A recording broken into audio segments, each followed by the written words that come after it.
Hello there, once again I'm Computer Age here with another topic that has been a trend for a couple of years, and there seems no downfall as of now. Yes, I'm talking about Chatgpt. Everyone is talking of it, and it's attracting more and more masses by each passing day. So what's Chatgpt? Chatgpt is just like another chatbot, as we see on Amazon, we see on Walmart, any other website nowadays. Websites are getting more and more interactive, but it's way more contextual, detailed, appropriate, and can handle complex processes. That's a point to be noted here. So let's see how to use it and how we can register for Chatgpt.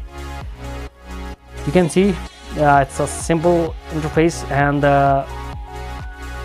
all you have to do, you have to register for this using your email, your Apple ID or Google ID or Facebook. Any other way you can go and register on this.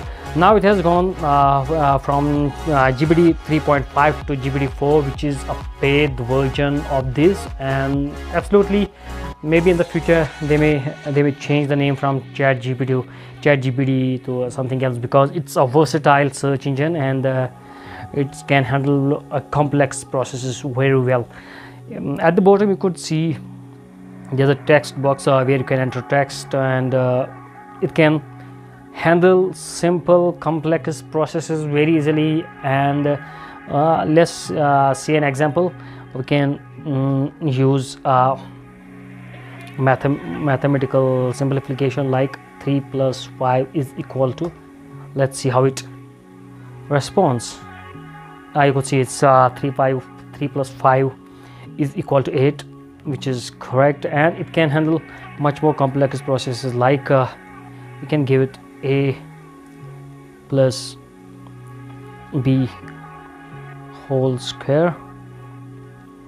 Let's see if it will decode it. And yeah, see, I even didn't type the problem the way it should be, but still it got it, and it gave us the result. So it's it may take over search engines, the ones which we are using now. Maybe in the coming future we may get to see Chatgpt everywhere, because it's more inclined towards artificial intelligence. And let's check another example. Let's check the binomial theorem.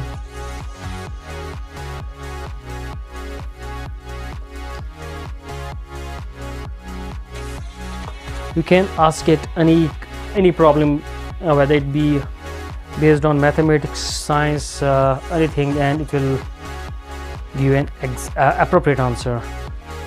See, here's the binomial theorem. Well, you can go to Chatgpt.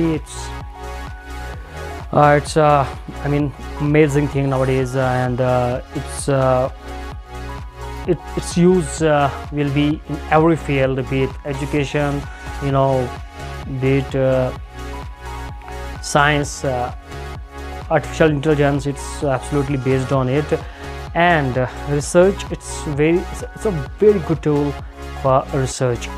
So I will conclude my video here, and I'll see you in the next video very soon. Thank you. Bye bye.